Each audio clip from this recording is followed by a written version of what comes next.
ദൈവം ജഡത്തിൽ വെളിപ്പെടുന്ന, ദൈവമാണ് ജഡത്തിൽ വെളിപ്പെട്ടത്. അവൻ സകലത്തിന് മുൻപേ ഉള്ളവൻ. അവന്റെ പുരാതനത്തെ കാണിക്കുന്നതാണ് തലയും തലമുടിയും. എന്നൊരു 4 വിഷയം എടുക്കാൻ തക്കമാണ് ഞാൻ ആഗ്രഹിക്കുന്നത്, കാരണം മുൻപോട്ട് പോകണമെന്ന്. എന്നാൽ യേശു ക്രിസ്തുവിന്റെ പുരാതനത്തെ കുറിച്ച് നമ്മൾ അല്പസമയം ചിന്തിക്കുന്നത് നല്ലതാണ്. ഇവിടെ കർത്താവിന്റെ തലയും തലമുടിയും വെള്ളയായി കാണുന്നത് തന്റെ വിശുദ്ധിയെ കാണിക്കുന്നത്, പുരാതനത്തെ കാണിക്കുന്നത്. ചില വാക്യം വായിക്കാം. ദാനിയേൽ പ്രവചനം 7:9 വായിച്ചേ.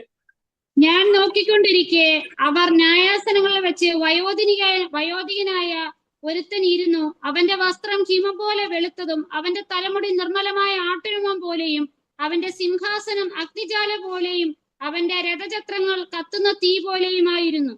ദാനിയേൽ പ്രവചനം 7-ാം അധ്യായം ഭാവിയിൽ നടക്കാൻ പോകുന്ന 4 ദാനിയേൽ പ്രവചനം 7-ാം അധ്യായം 4 മഹാസാമ്രാജ്യങ്ങളെയും അതിനുശേഷം എഴുന്നേൽക്കാൻ പോകുന്ന അന്തിക്രൈസ്തവ സാമ്രാജ്യത്തെയും അതിനുശേഷം നടക്കാൻ പോകുന്ന 1000 ആണ്ട് വാഴ്ചയും വിവരിച്ചിരിക്കുന്ന ഒരു അധ്യായമാണ് 7-ാം അധ്യായം. ഈ 4 മഹാമൃഗങ്ങൾ, 1-ാം മൃഗം സിംഹം, 2-ാം മൃഗം കരടി, 3-ാം മൃഗം മുള്ളിപ്പലി, 4-ാം മൃഗം ഘോരവും ഭയങ്കരവുമായ മൃഗം. അത് നമ്മൾ വെളിപ്പാട് ദിവസം 13-ാം അധ്യായം എടുക്കുമ്പോൾ ഈ 6 മാസത്തെ ക്ലാസ് ആണ് വെളിപ്പാട് ദിവസം 13-ാം അധ്യായത്തെ ക്ലാസ്. ഈ 4 മൃഗങ്ങളെ കുറിച്ച് അവിടെ എടുക്കുന്നുണ്ട്. അത് പാഠം വെച്ചാണ് എടുക്കാൻ പോകുന്നത്. അപ്പൊ ഈ 4 മൃഗങ്ങളെ കുറിച്ച് പറഞ്ഞിരിക്കുന്ന ആ ഭാഗം നമ്മൾ പഠിക്കാൻ പോകുന്നു. അവിടെ പറയുന്ന ഇടയ്ക്കാണ് സ്വർഗത്തിലേക്ക് നോക്കിയപ്പം അവിടെ വായിക്കുന്നു, വയോധികനായി ഒരുത്തൻ ഇരുന്നു, അവന്റെ വസ്ത്ര ഹിമം പോലെ വെളുത്തതും അവന്റെ തലമുടി നിർമ്മലമായ ആട്ടുരോമം പോലെയും എന്ന് കാണുന്നു. വയോധികൻ എന്ന് പറഞ്ഞാൽ ആൾക്കാർ വിചാരിക്കുന്ന വയസ്സെന്നുള്ളതല്ല, അല്ല. പണ്ടേ ഉള്ളവൻ, പുരാതനായവൻ, നിത്യനായവൻ, അവന്റെ നിത്യതയെ ചൂണ്ടിക്കാണിക്കുന്ന. അവിടെ സ്വർഗത്തിൽ, ഭൂമിയിൽ സംഭവം നടക്കുമ്പോൾ സ്വർഗത്തിൽ പുസ്തകങ്ങൾ തുറക്കുന്നു. വിശുദ്ധന്മാർക്ക് പ്രതിഫലം കൊടുക്കാൻ തക്കുള്ള പുസ്തകങ്ങൾ തുറക്കുന്നു. 4-ാം അധ്യായത്തിലേക്ക് കയറുമ്പോൾ നമുക്കത് പഠിക്കാം. ഞാൻ യേശുക്രിസ്തുവിന്റെ പുരാതനത്തെ കുറിച്ച് പറയുകയാണ്. മീകാ പ്രവചനം 5-ാം അധ്യായം 2-ാം വാക്യം വായിക്കാം. വായിച്ചോട്ടെ, എടുക്കുന്നവർ വായിച്ചു.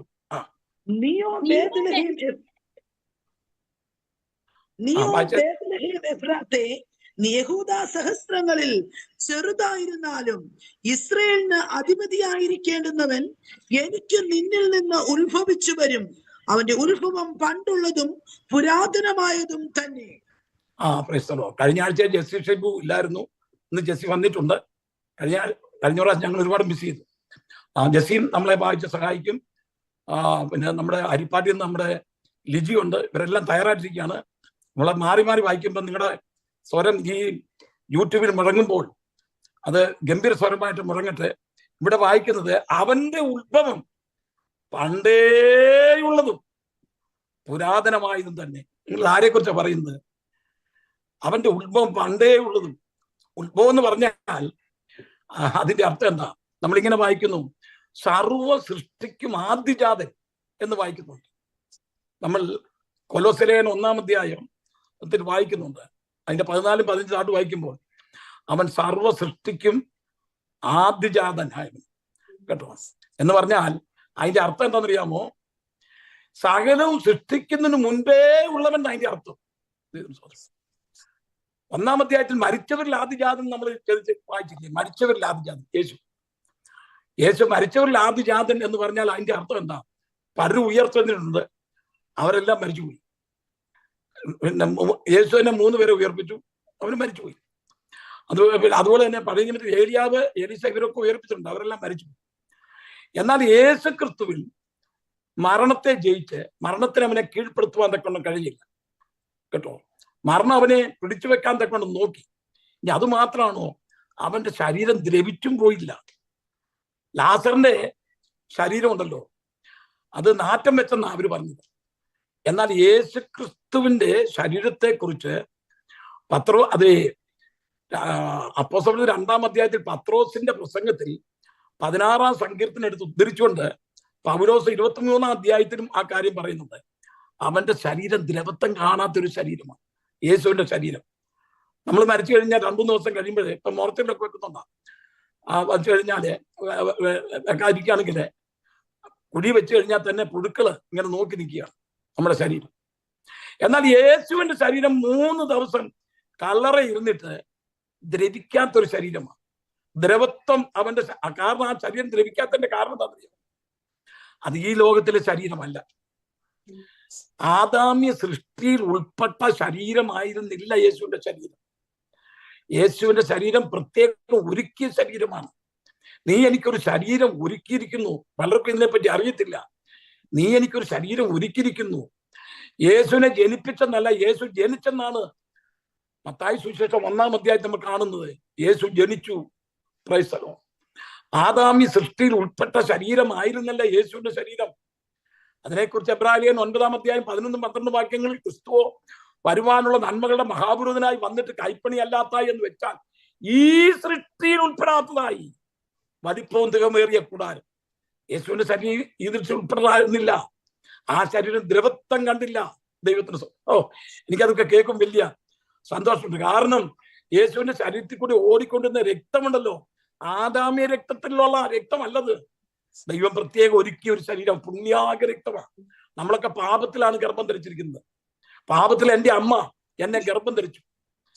ആ നിലയിലാണ്, പുരുഷനെ അറിയാതെയാണ് യേശു ഉണ്ടായത്. പരിശുദ്ധാത്മാവിനാൽ ഉത്പാദിതമായി ദൈവത്തിന് ഒരുക്കിയ ശരീരം. ഇനി അവൻ പണ്ടേ ഉള്ളവനാണ്. നീയോ ബേത്ലഹേമേ യഹൂദാ സഹസ്രങ്ങളിൽ ഒട്ടും ആ ചെറുതായിരുന്നാലും ഇസ്രായേലിനെ മേയ്പ്പാനുള്ള തലവൻ നിന്നിൽ നിന്ന് പുറപ്പെട്ടു വരും. മത്തായി സുവിശേഷം 2-ാം അധ്യായം 2-ാമത്തെ വാക്യം വായിക്കുമ്പോൾ അവിടെ അല്പം വ്യത്യാസമുണ്ട്. നീയോ ബേത്ലഹേമേ യഹൂദാ പ്രഭുക്കന്മാർ ഒട്ടും ചെറുതല്ല. അവിടെ വായിക്കുന്ന ചെറുതാണെന്ന് മലാക്കി 5:2. എന്നാൽ മത്തായി 2-ാം അധ്യായം 5-ാമത്തെ വാക്യത്തിൽ നീ ചെറുതല്ല കേട്ടോ. കാരണം യെഹൂദ പറഞ്ഞു ബേത്ലഹേം ചെറിയൊരു പട്ടണമാണ്, ചെറിയൊരു പട്ടണമാണ്, ആരും അറിയാത്തൊരു പട്ടണമാണ്. ആ പട്ടണത്തെ വിവരിക്കുന്നില്ല. അവിടെ നീ ചെറുതായിരുന്നാലും അവർ ചെറുതായിരുന്നു ആ പട്ടണം. അവിടെ ഇസ്രായേലിനെ മേയ്പ്പാനുള്ള തലവൻ പുറപ്പെട്ടു വരും. പുറപ്പെട്ടു വന്നപ്പോ പട്ടണത്തെ കുറിച്ച് പറയുകയാണ്, നീ ചെറുതല്ല. കർത്താവ് നമ്മുടെ ഉള്ളിൽ വന്നു കഴിഞ്ഞാൽ നമ്മൾ ചെറുതാണെന്ന് ആരും വിചാരിക്കരുത്. നമ്മൾ ആരാ പിന്നെ? രാജാക്കന്മാരും പുരോഹിതന്മാരും കേട്ടോ. ആവർത്തനം 33:27 വായിച്ച്. പുരാതനായ ദൈവം നിന്റെ സങ്കേതവും കീഴെ ശാശ്വത ഭുജങ്ങളുമുണ്ട്. അവൻ ശത്രുവിനെ നിന്റെ മുൻപിൽ നിന്ന് നീക്കിക്കളഞ്ഞ് സംഹരിക്ക എന്ന് കൽപ്പിച്ചിരിക്കുന്നു. പുരാതനായ ദൈവം ഇവിടെ ഇസ്രായേലിനെ അനുഗ്രഹിക്കുന്ന സന്ദർഭത്തിൽ, മോശ അനുഗ്രഹിക്കുന്ന സന്ദർഭത്തിൽ പറയുന്ന ഒരു വാചകമാണ്. പുരാതനായ ദൈവം നിന്റെ സങ്കേതം. ഞാൻ ഭോപ്പാലിൽ ഒരു കൺവെൻഷന് പ്രസംഗിച്ചപ്പോഴേ അവിടെ സീമോച്ചാൻ എന്ന് പറഞ്ഞ ഒരു അച്ചായനുണ്ടായിരുന്നു. ഞാൻ പറഞ്ഞു ബൈബിൾ വായിക്കുമ്പോൾ ആരും തെറ്റ് വായിക്കില്ലേ, നല്ല ആൾക്കൂട്ടായിരുന്നു, അപ്പൊ തെറ്റാതെ വായിക്കണമെന്ന് പറഞ്ഞു. അപ്പൊ ഈ വാക്യം ഞാനങ്ങോട്ട് പറഞ്ഞ ഉടനെ പുരാതനായ ദൈവം നിന്റെ സങ്കേതം എന്ന് വായിക്കാനുള്ള വാക്യം കൊണ്ട് കൊടുത്ത ഉടനെ നമ്മുടെ സീമോച്ചായൻ വായിക്കുകയാണ്. ക്ഷമച്ചാൻ മരിച്ചുപോയി, അതുകൊണ്ട് ഇപ്പൊ പറയുന്നതിന് കുഴപ്പമില്ല. അദ്ദേഹത്തിന്റെ ഭാര്യ മരിച്ചുപോയി. അത് പറഞ്ഞാലും അദ്ദേഹം ചിരിക്കത്തുള്ളൂ. പുരാതനായ ദൈവം എന്ന് വായിച്ചത് പോലെ പരേതനായ ദൈവം നിന്റെ സങ്കേതം, ശാശ്വതമാകുന്ന ഭുജമുണ്ട്. അത് 10,000-1500 പേര് കൂടിയിരിക്കുന്ന സദസ്സിൽ വായിക്കാം. പരേതനായ, അത് ഉറക്കം വായിക്കും.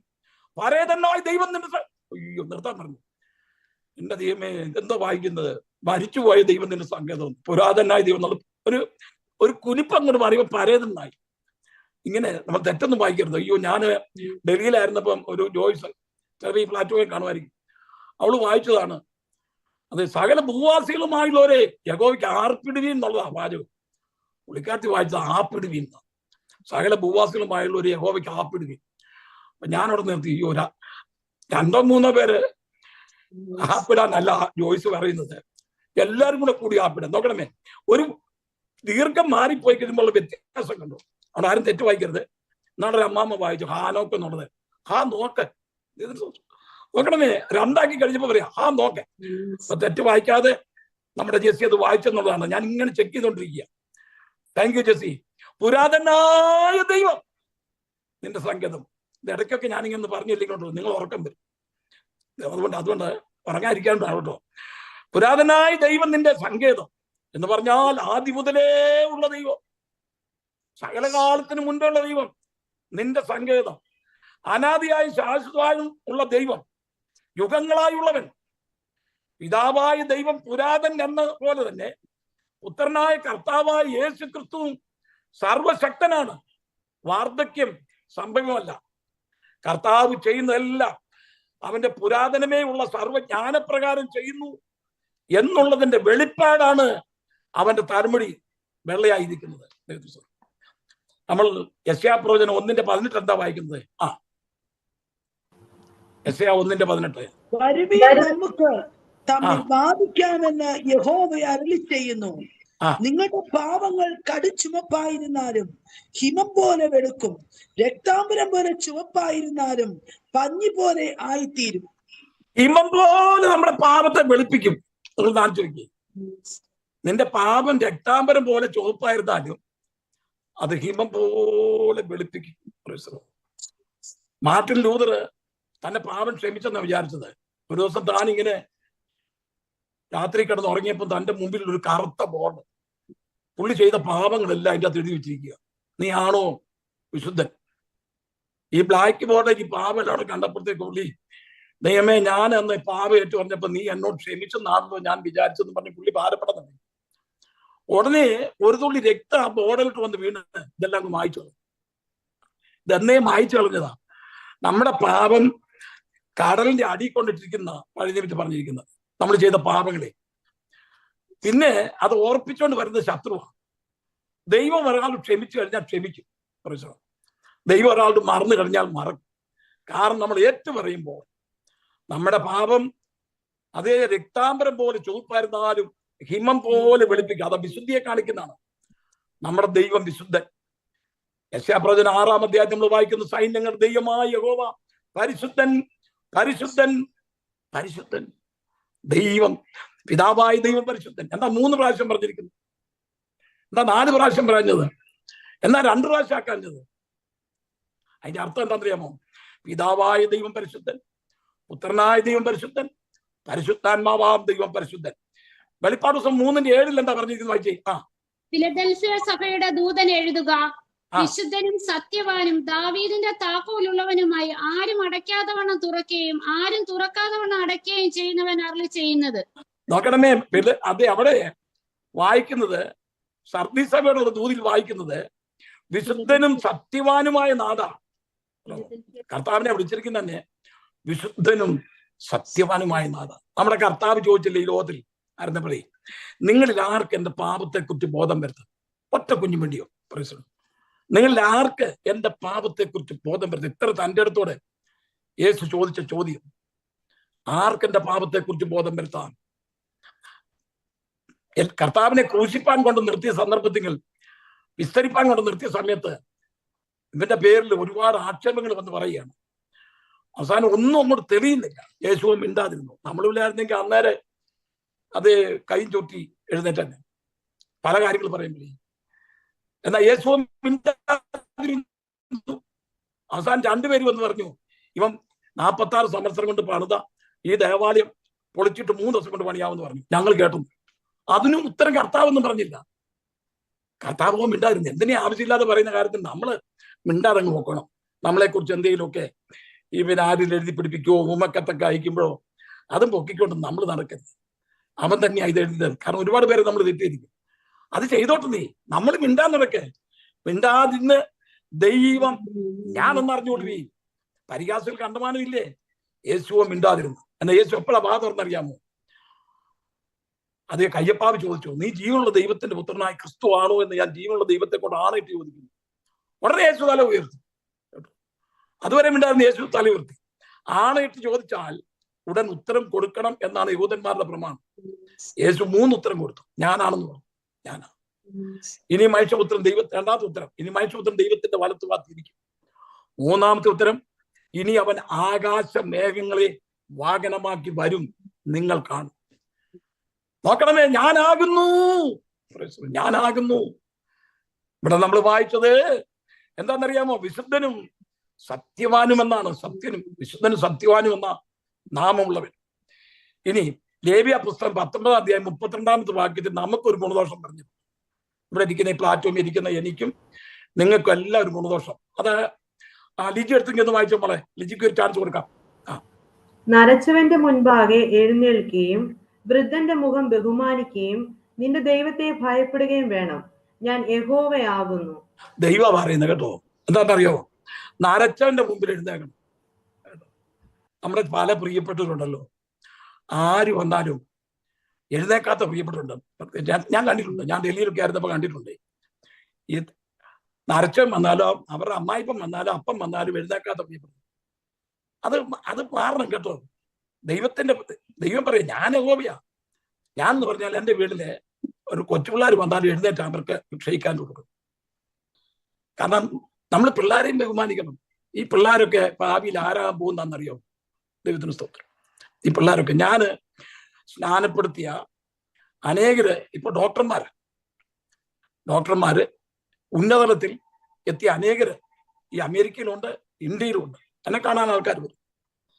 അന്ന് ഞാൻ സൺഡേ സ്കൂൾ പഠിപ്പിച്ച പിള്ളേരാ, എന്നെ മടിയിൽ ഇരുത്തി പഠിപ്പിച്ച പിള്ളേര് ഇന്ന് ഈ അമേരിക്ക തന്നെ ഉന്നത നിലയിൽ ജോലിക്കാരുണ്ട്.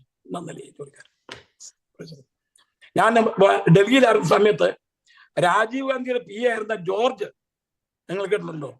ജോർജ്, അദ്ദേഹത്തിന്റെ ഭാര്യയെ ലില്ലിക്കുട്ടി ഞാൻ സൺഡേ സ്കൂൾ പഠിപ്പിച്ചതാണ്.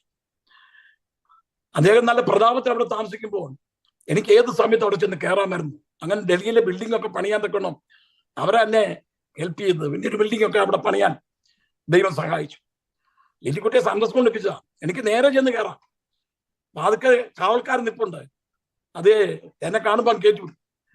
അപ്പൊ ഞാൻ പറഞ്ഞു വന്നത്, ഞാൻ ചെന്ന് കഴിഞ്ഞാൽ ജോർജ് എഴുന്നേറ്റ് വരും.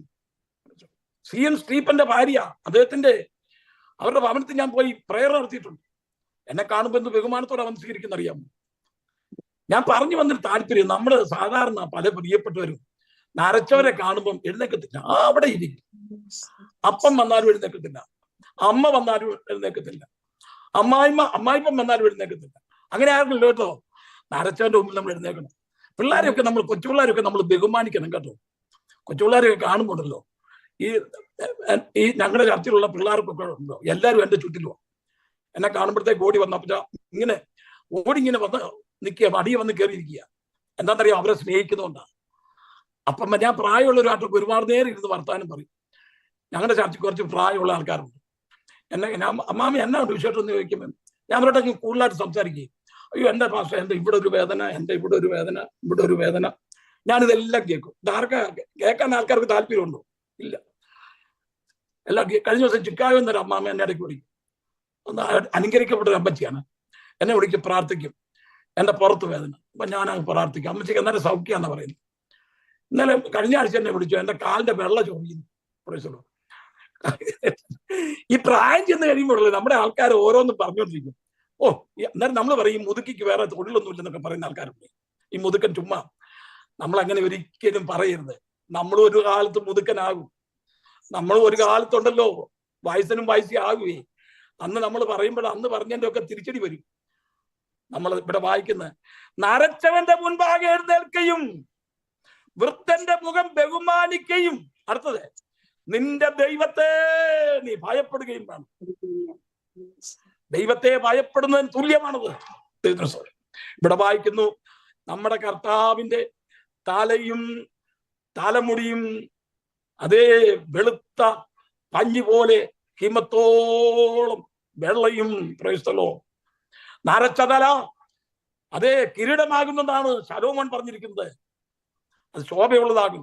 ഇനി അടുത്തത് അഗ്നിജ്വാലയ്ക്കത്ത് അടുത്ത നാലാമത്തെ വിഷയമാണ് തലയും തലമുടിയും വെളുത്ത പഞ്ഞു പോലെ ഹിമത്തോളം വെള്ളയും. കണ്ണ് അഗ്നിജ്വാലയ്ക്കൊത്തത്. യേശുക്രിസ്തുവിന്റെ കണ്ണ്. ഇനി അടുത്ത കണ്ണിനെ കുറിച്ചാണ്. യേശുക്രിസ്തുവിന്റെ കണ്ണ് അഗ്നിജ്വാലയ്ക്ക് ഒത്തത്. വെളിപ്പാട് പുസ്തകത്തിൽ തന്നെ 2 സ്ഥലത്ത് ഇത് പറഞ്ഞിട്ടുണ്ട്. 2-ാം അധ്യായം 18-ാമത്തെ വാക്യം വായിച്ചേ. തുയതൈരയിലെ സഭയിലെ ദൂതൻ എഴുതുക, അഗ്നിജാലയ്ക്കൊത്ത കണ്ണും വെള്ളോടിന് സദൃശ്യമായ കാര്യമുള്ള ദൈവപുത്രൻ അരുളി ചെയ്യുന്നത്. നോക്കണമേ, തുയത്തൈര സഭയ്ക്ക് പ്രത്യക്ഷപ്പെട്ടത് ഇങ്ങനെയാണ്.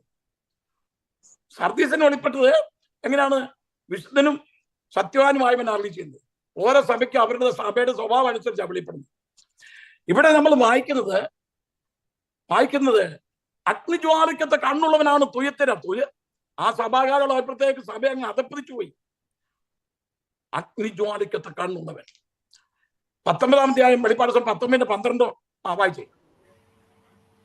അവന്റെ കണ്ണ് അഗ്നിജ്വാല, തലയിൽ അനേകം രാജമുടികൾ, എഴുതിയിട്ടുള്ള ഒരു നാമം അവനുണ്ട്, അത് അവനല്ലാതെ ആർക്കും അറിഞ്ഞുകൂടാ. യേശുക്രിസ്തുവിന്റെ പരസ്യ പ്രത്യക്ഷതയാണ് ഇവിടെ കാണുന്നത്. അവന്റെ കണ്ണ് അഗ്നിജ്വാലയ്ക്കൊത്ത കണ്ണുള്ളവനാണ്. എന്താണ് ഇത് വിളിച്ചറിയിക്കുന്നത്? നമ്മുടെ ഓരോരുത്തരുടെയും ഹൃദയ വിചാരങ്ങളെ ദൈവം അറിയുന്നു. നമ്മൾ ഹൃദയത്തിൽ വിചാരിക്കുന്ന വിചാരങ്ങളെല്ലാം ദൈവം അറിയും. ഇരുളിൽ മറഞ്ഞിരിക്കുന്ന സകല രഹസ്യങ്ങളും വെളിച്ചത്താക്കി ഹൃദയങ്ങളുടെ ആലോചനകളെ വെളിപ്പെടുത്താൻ തക്കൊണ്ണം ശക്തിയേറിയ കാഴ്ചയുള്ളവനാണ് യേശുക്രിസ്തുവിന്റെ കണ്ണെന്ന് നമ്മൾ ഓർക്കണം. നമ്മളെ ഓരോരുത്തരെയും ശോധന ചെയ്യുന്നു. വശത്തുള്ള മാർഗം എന്തിനുണ്ടോ എന്ന് നോക്കി ശാശ്വത മാർഗത്തിൽ നടത്തുന്ന ദൈവമാണ് ദൈവത്തിന് സ്തുതി. ദാവീദ് രാജാവ് തെറ്റിയതല്ലോ, തെറ്റിയത്. ഒന്നും അറിയാത്തവനെ പോലെ പിന്നെയും വലിയ ഗമയിലാണ് ഇങ്ങനെ ഇരിക്കുന്നത്. ഇതെല്ലാം കണ്ടുകൊണ്ടിരിക്കുന്ന ഒരു ദൈവമുണ്ട്. ഒരു വാക്യം വായിച്ചിട്ട് ഞാൻ പറയാം. 138 സംഖ്യത്തിന് 6-ാമത്തെ വാക്യം ഒന്ന് വായിച്ചേ. യഹോവ ഉന്നതനെങ്കിലും താഴ്മയുള്ളവനെ കടാക്ഷിക്കുന്നു, ഗർവിയോ അവൻ ദൂരത്ത് നിന്ന് അറിയുന്നു. യഹോവ ഉന്നതനെങ്കിലും താഴ്മയുള്ളവരെ കടാക്ഷിക്കുന്നു. ഇത് രണ്ടും ദാവീദിന്റെ ജീവിതത്തിൽ നിറവേറി. അദ്ദേഹം തെറ്റ് ചെയ്തിട്ട് ഒന്നും അറിയാത്തതിന് വേണ്ടി എന്തെല്ലാം ചെയ്യുന്നറിയാമോ? തെറ്റും ചെയ്തു, കൊലപാതകവും ചെയ്തു. അത് ആ പാപമൊന്നും മറച്ചു വെക്കാൻ തക്കൊണ്ണം ഒരുപാട് ഉരുണ്ട് കളിച്ചു. ദാവീദ് ഉരുണ്ട് കളിച്ചു. ഇവന് യുദ്ധത്തിന്റെ തലയ്ക്കപ്പോയി നിൽക്കേണ്ടവനാണ്. ഇവൻ കൊട്ടാരത്തിൽ ഇരിക്കുക, ആൾക്കാരെ വിട്ടു. അവൻ പറഞ്ഞിട്ടാണ് ഊരിയാവിനെ കൊന്നുകളഞ്ഞത്. നിഷ്കളങ്കനായ വിശ്വസ്തനായ ഒരു പടയാളിയാണ് കൊന്നുകളഞ്ഞത്. ഇതൊന്നും അറിയാത്തവനെ പോലെ ഊരിയാവിന്റെ ഭാര്യയ്ക്ക് ഒരോട് പറഞ്ഞെന്തറിയാമോ? സാരമില്ല, പോട്ടെ, വാൾ അവിടെ ഇവിടെ നാശം ചെയ്യും. എന്തൊരു താലോലിച്ചുള്ള വർത്താനാ. വാൾ അവിടെ ഇവിടെ നാശം ചെയ്യും. നാഥാം പ്രവാചകൻ വന്നപ്പോഴത്തേക്ക് ക്രൈസ്തവോ ഷെയ്ക്കാൻ്റെ കൊടുത്തു, ഇരുത്തിയിട്ട് ഒന്നും അറിയാത്തവനെ പോലെ ഹല്ലേലൂയ 2 അന്യഭാഷി പറഞ്ഞാട്ടെ.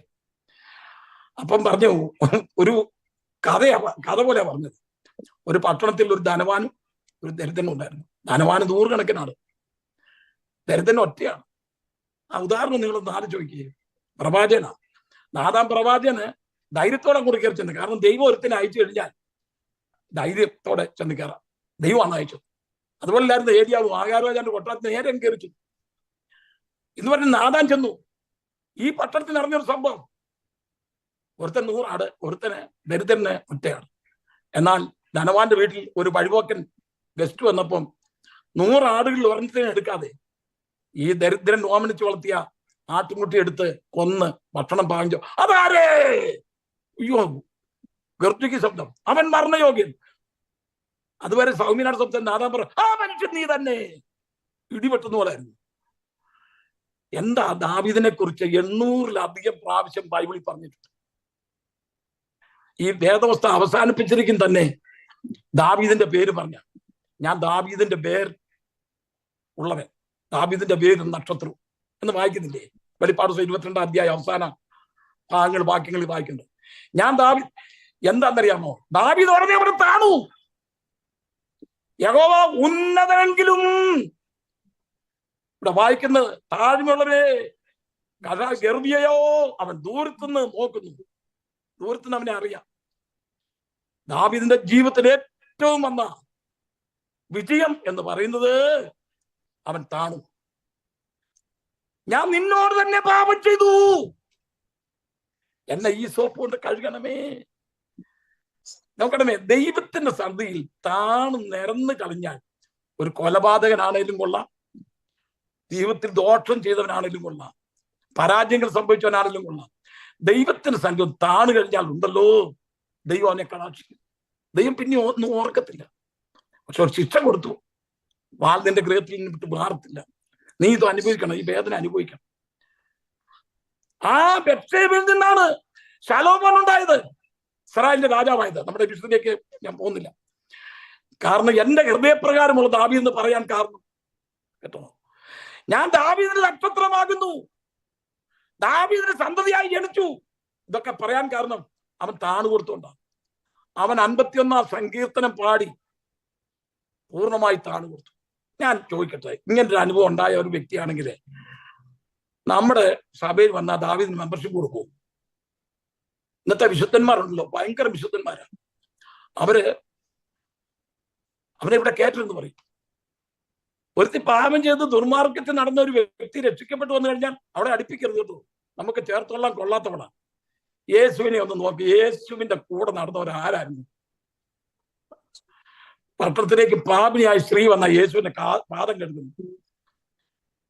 അവരാണ് യേശുവിന്റെ പാദം അതേ തൈലം പൂശി തലമുടി കൊണ്ട് തോർത്തിയത്. യേശുവിന്റെ കൂടെ നടന്നവരാരാ? ചുങ്കക്കാരും പാപികളുമാ. ചുങ്കക്കാരും പാപികളും. ദൈവത്തിന് അവരെ അംഗീകരിക്കാമെങ്കിൽ നമുക്ക് എന്തുകൊണ്ട് അംഗീകരിച്ചൂടെ? ഇന്നത്തെ കുറെ അതിവിശുദ്ധന്മാരുണ്ട്. അയ്യോ, നാളെ ഒരു വ്യക്തി പറഞ്ഞു, ഞാൻ അവന് ക്ഷയിക്കാൻ കൊടുക്കത്തില്ല. ഞാൻ പറഞ്ഞു, ഞാൻ കൊടുക്കുന്നു. രക്ഷിക്കപ്പെട്ട് വന്ന് ദൈവത്തിന്റെ സ്ഥാനത്ത് കൃപയിലേക്ക് വന്ന് ഒരു വ്യക്തി, ഒരാൾ പറയാ, ഞാൻ അവനുമായിട്ട് തിരുവത്ത എടുക്കത്തില്ല. ഞാൻ പറഞ്ഞു, ഞാൻ എടുക്കുന്നു പറഞ്ഞു.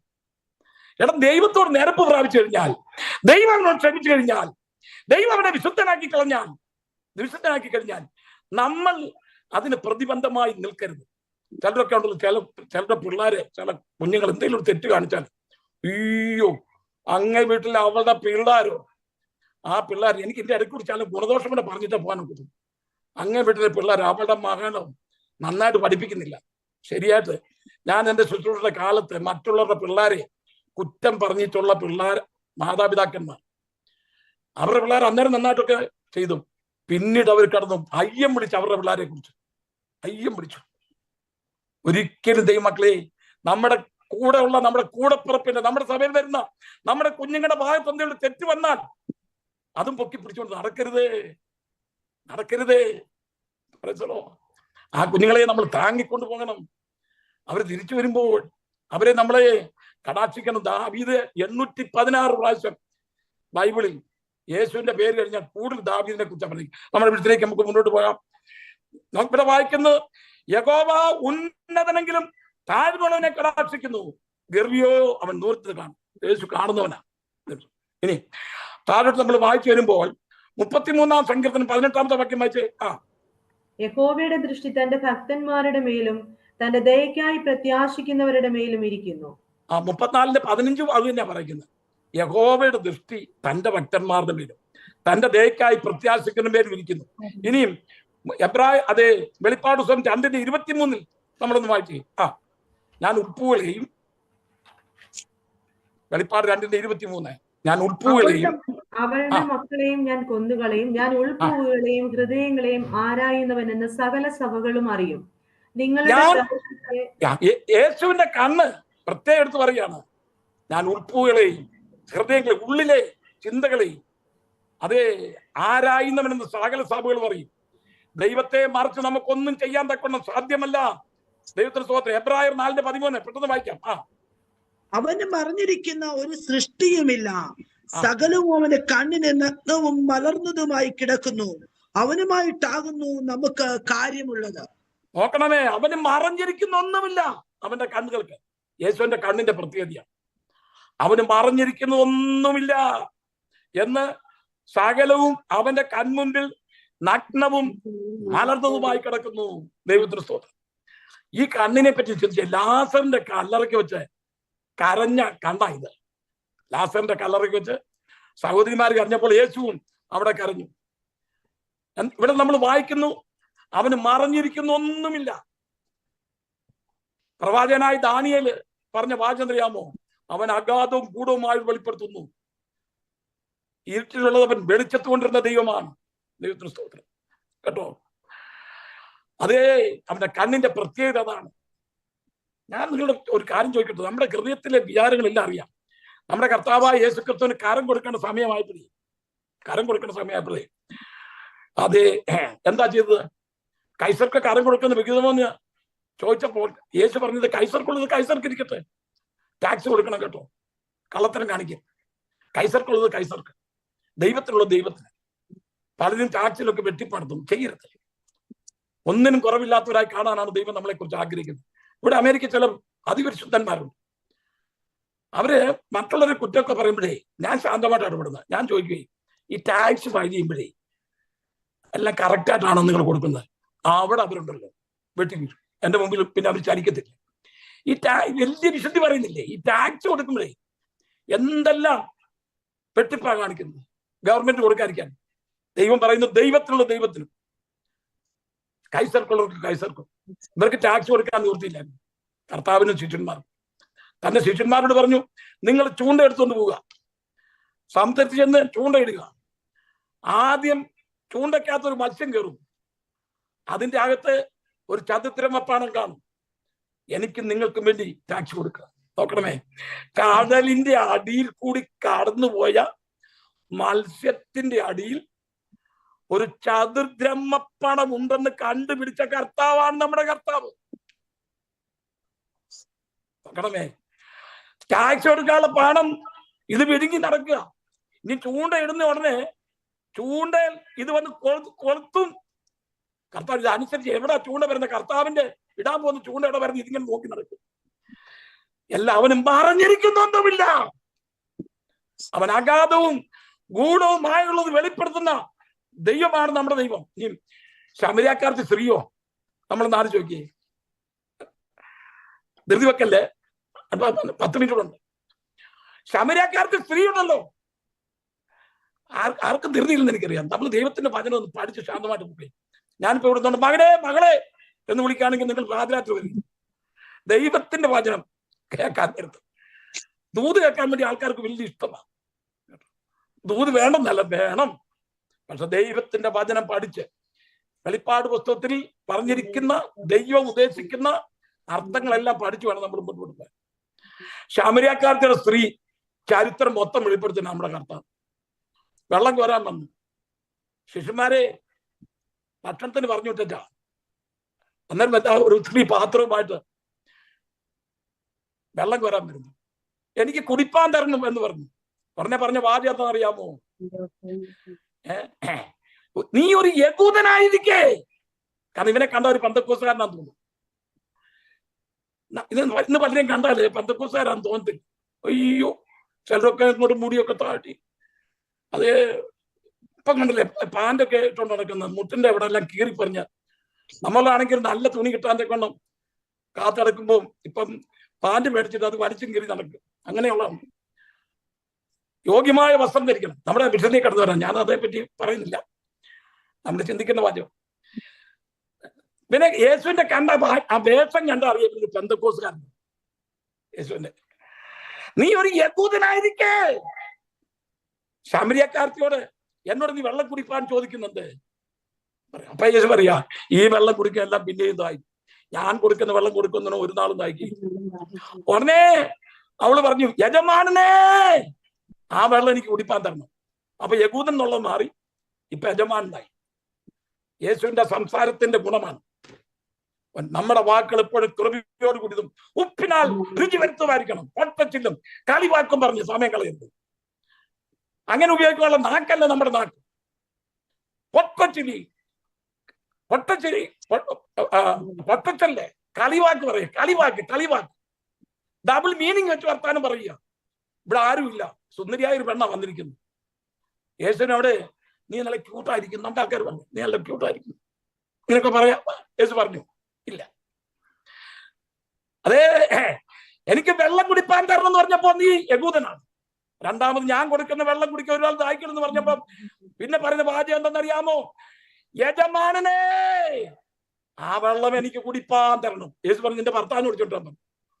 അവള് പറഞ്ഞു എനിക്ക് ഭർത്താവില്ല. നീ പറഞ്ഞു ശരിയാന്ന് പറഞ്ഞു. 5 ഭർത്താക്കന്മാർന്നുണ്ടാകും. നോക്കണമേ, ശമരിയക്കാരുടെ ചരിത്രം മൊത്തം യേശു പറയാ. 5 ഭർത്താക്കന്മാർ നിനക്കുണ്ടായിരുന്നു. ഇപ്പോൾ ഉള്ളവരുടെ ഭർത്താവല്ല. ഇവള് കിണറ്റിക്ക് വെള്ളം വരാൻ വന്നപ്പോ ഒരു പണ്ഡിതൻ പറഞ്ഞിരിക്കുന്ന വ്യാഖ്യാനം, യേശുവിനെ ഇത്ര സുന്ദരനാന്ന് കണ്ടു കഴിഞ്ഞപ്പോ ഇവിടെ ഉള്ളം കൊണ്ട് ഭർത്താവായിട്ട് അവൾ അംഗീകരിച്ചു, അതുകൊണ്ട് ഇപ്പോൾ ഉള്ളവരും ഭർത്താവല്ലെന്ന പറഞ്ഞെന്നൊരു വ്യാഖ്യാനിച്ച് ഞാൻ കേട്ടിട്ടുണ്ട്. അതെന്തേലും വായിക്കണം. ഇപ്പോൾ ഉള്ളവരും ഭർത്താവല്ല. അപ്പൊ ശമരിയക്കാരൻ എന്താ പറഞ്ഞത്? നീ ഒരു പ്രവാചകൻ നീ എന്താണെന്നു. നോക്കണമേ, യഹൂദനായി, യജമാനായി, പ്രവാചകനായി. അപ്പം അവൾ ആത്മീയം പറയാൻ തുടങ്ങി. ഞങ്ങളുടെ പിതാക്കന്മാർ ഈ മലയിൽ ആരാധിക്കുന്നത്, സ്ത്രീയെ ഈ മലയിലുമല്ല ആത്മീയം ആ മഴയിലുമല്ല. ഞങ്ങളുടെ പിതാക്കന്മാർ മസിക വരുമെന്ന് കാത്തിരിക്കും. സ്ത്രീയെ, നിന്നോട് സംസാരിക്കുന്ന ഞാൻ തന്നെ മസിക. ഓ ദൈവമക്കളുടെ ആത്മാവിൽ കർത്താവിനെ സ്തുതിച്ചാട്ട്. 1 യഹൂദൻ, 2 യജമാനൻ, 3 പ്രവാചകൻ, 4 ക്രിസ്തു മസിക. അവൾ ഓടി പട്ടണത്തെ മൊത്തം വിളിച്ചോണ്ട് വന്നു. നമ്മുടെ ഉൾപ്പുകളെ അറിയുന്നവനായ കർത്താവ് അവന് മറിഞ്ഞിരിക്കുന്ന ഒന്നുമില്ല. നമ്മൾ ഉത്തമയത്തിൽ പറയുന്ന ഒരു വാചകമുണ്ട്, ശൂലേമി 5-ാം അധ്യായം 12-ാമത്തെ വാക്യം. അവന്റെ കണ്ണുകൾ അവന്റെ കണ്ണ് നീർത്തോടുകളുടെ അരികത്തുള്ള പ്രാവുകൾക്ക് തുല്യം. നമ്മുടെ യേശുവിന്റെ കണ്ണുകൾ പ്രിയനെ കുറിച്ച് പറയുകയാണ്. അവന്റെ കണ്ണുകൾ നീർത്തോടുകളുടെ അരികത്തുള്ള പ്രാവുകൾക്ക് തുല്യം. പ്രാവുകളുടെ കണ്ണെന്ന് നോക്കിയേ, നമുക്കൊരു നിഷ്കളങ്കത്വം കാണുന്നില്ലേ? നമ്മുടെ കർത്താവിന്റെ നിഷ്കളങ്കത്തെ ചൂണ്ടിക്കാണിക്കുന്നു. 139-ാം സങ്കീർത്തനം 12-ാമത്തെ വാക്യം. ഇരുട്ട് പോലും നിനക്ക് മറവായിരിക്കയില്ല, രാത്രി പകൽ പോലെ പ്രകാശിക്കും, ഇരുട്ടും മറവായിരിക്കയില്ല, രാത്രി പകൽ പോലെ പ്രകാശിക്കും. ഞാൻ കഴിഞ്ഞ ദിവസം യോനയെ കുറിച്ച് ഒരു പ്രസംഗം ഒരിടത്ത് ചെയ്തി. യോന അത് നിലവെക്കാൻ പറഞ്ഞ പുള്ളി തർശീസിലേക്ക് പോയി. അവസാനം പുള്ളി മത്സ്യത്തിന്റെ വയറ്റിൽ പോയി. അവിടെ കിടന്ന് അയ്യം വിളിച്ചു. യോനാണ് പുസ്തകം 2-ാം അധ്യായം വായിച്ചു നോക്കണം. അവൻ കിടന്ന് പ്രാർത്ഥിച്ച പ്രാർത്ഥന നോക്കണമേ. പ്രാർത്ഥിക്കാതിരിക്കുന്ന വ്യക്തി അതിനു മുമ്പ് പ്രാർത്ഥിച്ചിട്ടില്ല. കാരണം നിങ്ങൾ ശ്രദ്ധിച്ചായിരുന്നോ, ആ കപ്പലെല്ലാം കൂടെ ഇളകി മറിഞ്ഞപ്പോ ഇവൻ കിടന്ന് ഉറങ്ങുന്നില്ലായിരുന്നു. ഉറക്കം നടിച്ചു കിടക്കുകയായിരുന്നു. ഇങ്ങനെ ഉറക്കം നടിച്ചു കിടക്കുന്ന ആൾക്കാരില്ലേ, മോളെ എഴുന്നേറ്റ് പഠിക്കേ എന്നൊക്കെ പറയുമ്പം ഭയങ്കര ഉറക്കം കാണിക്കുന്ന ആൾക്കാരില്ലേ. നമ്മുടെ ഈ പ്ലാറ്റ്ഫോമിൽ ആരുമില്ല കേട്ടോ. അതുപോലെ ഭർത്താവ് എടീ ശോശാമി ഒരു ചായ ഇട്ടേ, ഭയങ്കര ഉറക്കം നടിച്ചു കിടക്കുന്ന ആൾക്കാരുണ്ട്.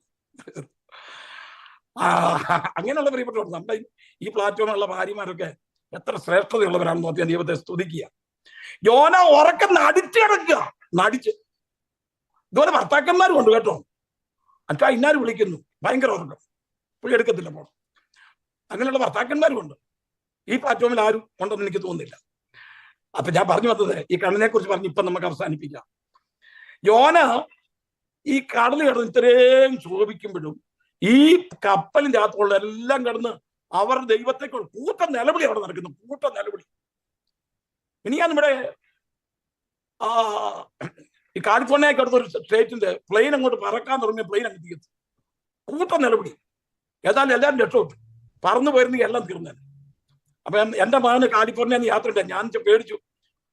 ഞാൻ വിളിച്ചപ്പോ പുള്ളി വേറെ പ്ലെയിനല്ല.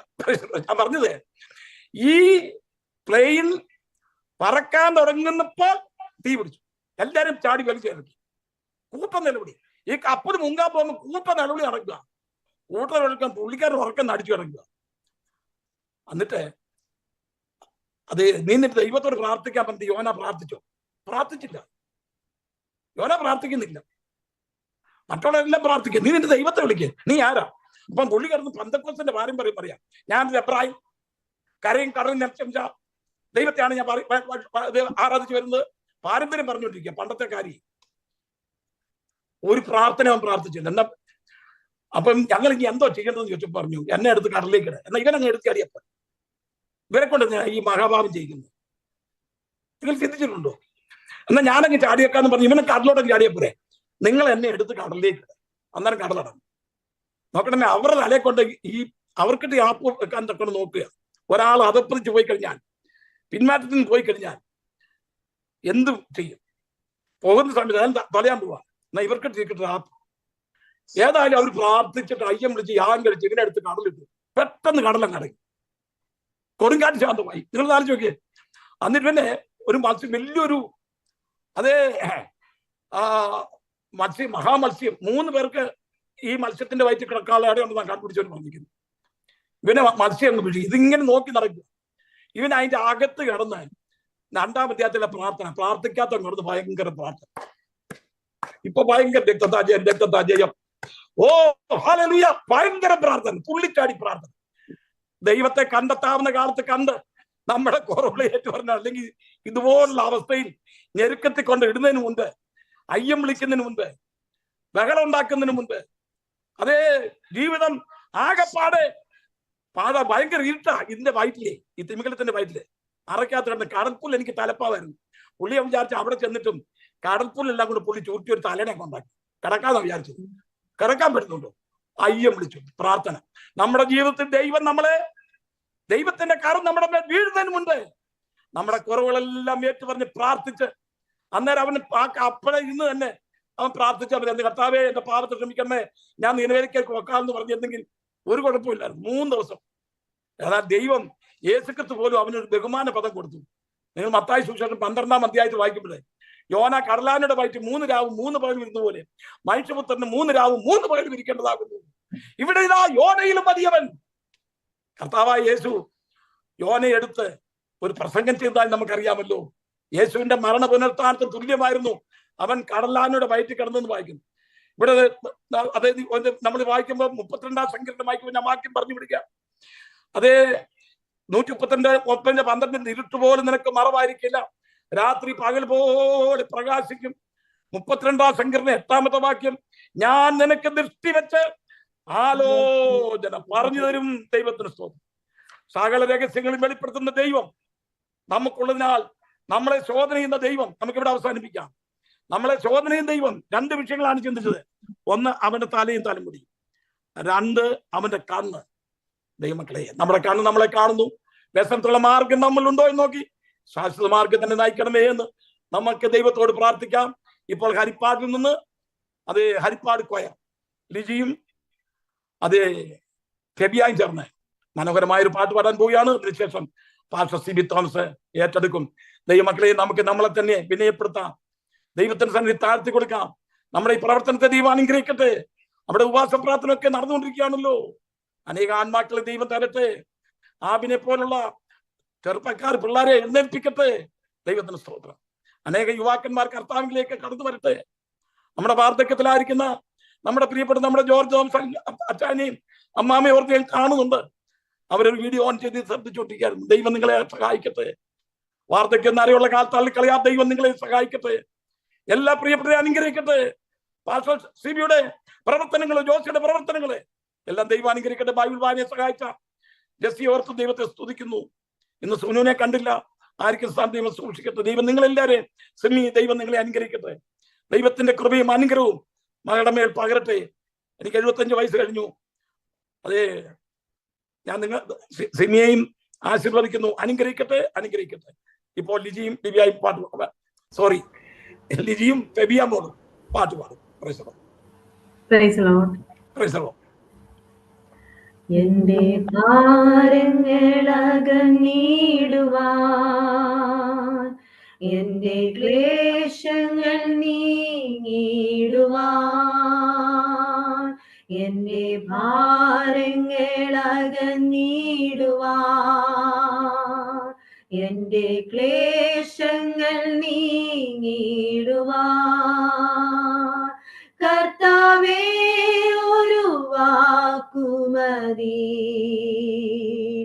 ഏഴ നിൻ മുൻപിൽ കേളിടും നീ, കർത്താവേ ഒരു വാക്കുമതി, ഏഴ നിൻ മുൻപിൽ കേളിടും നീ, പ്രതികൂലത്തിൻ കാറ്റുകളാൽ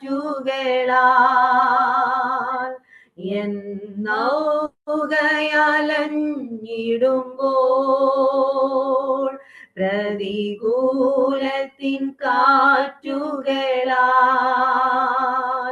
എന്നൗകയലഞ്ഞിടുമ്പോൾ, കർത്താവേ ഒരു വാക്കുമതി, സർവം ശാന്തമാകും ക്ഷണത്തിൽ,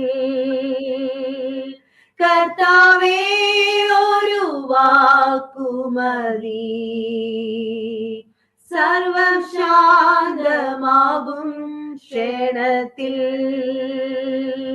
അന്ധകാരത്തിൻ ബന്ധനമോ ഘോര സാത്താൻ തൻ കെട്ടുകളോ, അന്ധകാരത്തിൻ ബന്ധനമോ ഘോര സാത്താൻ തൻ കെട്ടുകളോ, കർത്താവേ ഒരു വാക്കുമതി. ബാധകൾ നീങ്ങി സ്വസ്ഥമാകാൻ കർത്താവേ ഒരു വാക്കുമതി. ബാധകൾ നീങ്ങി സ്വസ്ഥമാകാൻ അഗ്നിയിൻ നാളങ്ങൾ കേടുത്താൻ സിംഹത്തിൻ വായടപ്പാൻ കർത്താവേ ഒരു വാക്കുമതി. അത്ഭുതങ്ങൾ നടന്നിടുവാൻ കർത്താവേ ഒരു വാക്കുമതി. അത്ഭുതങ്ങൾ നടന്നിടുവാൻ ദീനരാത്രങ്ങൾ അധ്വാനിച്ചു ഒന്നും ലഭ്യമായില്ല നാഥാ കർത്താവേ ഒരു വാക്കുമതി. നിന്റെ വാക്കിൽ വലയിറക്കാം കർത്താവേ ഒരു വാക്കുമതി. നിന്റെ വാക്കിൽ വലയിറക്കാം അങ്ങയാൽ കഴിയാത്തതായ ഒരു കാര്യവുമില്ലപ്പനേ.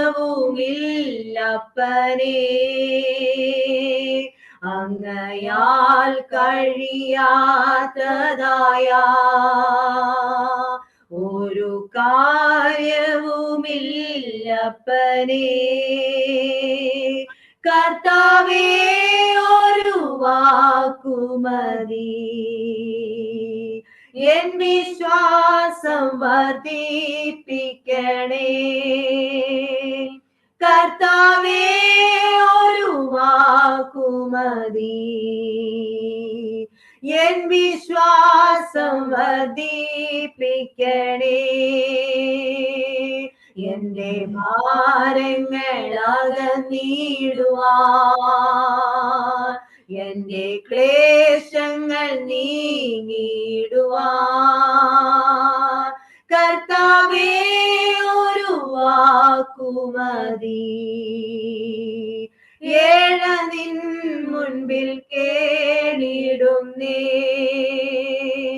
കർത്താവേ ഒരു വാക്കുമതി.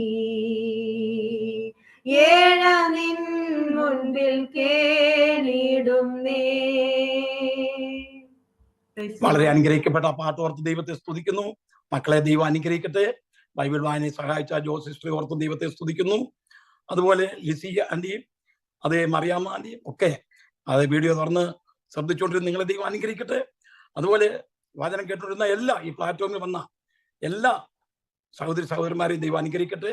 ആശീർവാദത്തോടെ ഇപ്പോൾ കർത്താവിന്റെ ദാസൻ പാസ്റ്റർ സി ബി തോമസ് പ്രാർത്ഥിച്ച് അതേ തുടർമാനം എടുക്കും. Thank you pastor. ഇന്ന് രാത്രിയിൽ അനുഗ്രഹ രീതിയിൽ വെളിപ്പാട് പുസ്തകം വിഷയത്തെ പറ്റി ഓരോ വചനത്തെ പറ്റിയും ഓരോ വാക്കുകളെ പറ്റിയും വളരെ അനുഗ്രഹ രീതിയിൽ കാസർക്കാരന്റെ ദാസനമായി ഉപയോഗിച്ചാൽ ബലപ്പെടുത്തിനാൽ നമുക്ക് സ്തോത്രം ചെയ്യാം. നമ്മുടെ ദാസനായിട്ട് നിരത്ത് അന്നേരെ ബലപ്പെടുത്തുവാൻ, അന്നേരെ ശാക്തീകരിക്കുവാൻ, അന്നേരെ നേർപ്പാതി നയിക്കുവാൻ അങ്ങനെ മകനാക്കി ദേശത്ത് അങ്ങനെ മകനെ ഉപയോഗിക്കുന്നതിനാ ബലപ്പെടുത്തുന്ന സ്തോത്രം ചെയ്യുന്നപ്പ ഇത്രത്തോളം അങ്ങനെ മനെ ശക്തീകരിച്ചല്ലോ, ബലപ്പെടുത്തില്ല. തുടർന്നുള്ള ഓരോ നിമിഷവും അങ്ങനെ സ്ഥാനത്തിന്റെ മരം നിരക്കുന്നതിന് സ്തോത്രം ചെയ്യുന്നു. പാട്ടുപാടി ജെമിൻ മോനെ കൊണ്ട് പ്രാർത്ഥിക്കുന്നു. എന്റെ ദൈവമേ അനേകം സ്റ്റേജുകളിൽ പോയി പാട്ടുകൾ പാടി അപ്പനെ നാമത്തെ മഹത്വപ്പെടുത്താൻ അങ്ങനെ മനെ ശക്തമായി ഉപയോഗിക്കുക. നല്ലൊരു വർഷിപ്പ് ചെയ്ത് അങ്ങനെ മനെ ഉപയോഗിക്കുന്ന സ്തോത്രം. അതോടൊപ്പം പഠിക്കാനുള്ള ബുദ്ധി, ശക്തി, ജ്ഞാനം, പരിജ്ഞാനം എല്ലാം കൊടുത്ത് നിൽക്കുന്ന സ്തോത്രം ചെയ്യുന്നു. അതുപോലെ വർഷിപ്പ് ചെയ്ത ഇജസ്സെറ്റങ്ങൾ ഇഴപ്പിക്കുന്നു. ഇപ്പിക്കുമ്പോൾ എക്സാം നടന്നുകൊണ്ടിരിക്കുമ്പോൾ എന്റെ ദൈവമേ പഠിച്ചതെല്ലാം മോട്ടേതല്ല ബുദ്ധിമണ്ഡലത്തെ പ്രകാശിപ്പിക്കുന്ന പ്രാർത്ഥിക്കാരുടെ കുടുംബമായി ഒരാഴ്ച ഇടങ്ങളിൽ ശക്തമായി ഉപയോഗിക്കുന്നതിനാ ബലപ്പെടുത്തുന്ന സ്തോത്രം ചെയ്യുന്നു. അവരെയും അപ്പ അനേകം സ്റ്റേജുകളിൽ പോയി പാട്ടുകൾ പാടി അപ്പന്റെ നാമത്തെ മഹത്വപ്പെടുത്താൻ ഉപയോഗിക്കുന്ന സ്തോത്രം ചെയ്യുന്നു. സിസ്റ്റർ സ്നേഹ ചോദിക്കൊണ്ട് പ്രാർത്ഥിക്കുന്നപ്പ അങ്ങനെ വർഷിപ്പ് ചെയ്ത എല്ലാവരും ഏൽപ്പിക്കുന്നപ്പ അപ്പൊ ഇന്ന് കേട്ട വചനപ്രകാരം നമുക്ക് നമ്മൾ തന്നെ ശോധന ചെയ്യാം. നമ്മൾ എവിടെല്ലാം പുനഃപരിശോധന നടത്തണം, എവിടെല്ലാം തിരിച്ചു വരണം. നമ്മൾ വചനപ്രകാരം നമ്മൾ ജീവിക്കുന്നുണ്ടോ? വചനം നമ്മൾ ഓരോ ദിവസവും അനേകം വചനം കേൾക്കുന്നുണ്ടെങ്കിലും അത് നമ്മുടെ ജീവിതത്തെ പ്രാവർത്തികമാക്കി അപ്പന്റെ നാമത്തെ ഉയർത്താൻ, അപ്പന്റെ നാമത്തെ മാറ്റപ്പെടുത്താൻ ഞങ്ങളെ ഓരോരുത്തരും ഉപയോഗിക്കാൻ നമുക്ക് പ്രാർത്ഥിക്കാം, യാചിക്കാം. നമ്മുടെ ആയുസ്സും ആരോഗ്യമെല്ലാം ദൈവത്തിന്റെ ദാനമാണെന്നല്ലപ്പാ. എന്റെ ദൈവം ഇന്ന് കേട്ട വചനം ഇന്ന് മീറ്റിംഗ് പങ്കെടുത്ത ഓരോ കുടുംബത്തിൽ വ്യക്തിക്കും വലുതാക്കി ആശ്വാസമാക്കി എത്തിക്കുന്ന ആ സ്തോത്രം ചെയ്യുന്നു. ഇന്ന് മീറ്റിംഗ് പങ്കെടുത്ത 28 കുടുംബങ്ങൾ തെക്കങ്ങൾ ഏൽപ്പിക്കുന്നു, വലുതാക്കി ആശ്വാസമാക്കി എത്തിക്കുന്ന ആ സ്തോത്രം. പ്രാർത്ഥന കേട്ട കർത്താവായ യേശുക്രിസ്തുവിന്റെ നാമത്തിൽ തന്നെ ആമേൻ. നമ്മുടെ കർത്താവായ യേശുക്രിസ്തുവിന്റെ കൃപയും പിതാവായ ദൈവത്തിന്റെ സ്നേഹവും നമ്മെ ആശീർവദിക്കുന്ന പരിശുദ്ധമായ സഹവാസം കൂട്ടാമേ വചന ദൈവാസനോടും നമ്മൾ പ്രാർത്ഥിച്ച വ്യക്തികളും പട്ടിപ്പിത എല്ലാവരോടും എന്നെ പറ്റി ഓരോ കുടുംബത്തോടെ വ്യക്തികളും നമ്മുടെ കർത്താവായ യേശുക്രിസ്തുവിന്റെ മേഘാപ്പശൽ വരെയും ഇന്ന് വരെയും കൂടെ ഇരുന്നു വാഴുമാറാട്ടെ.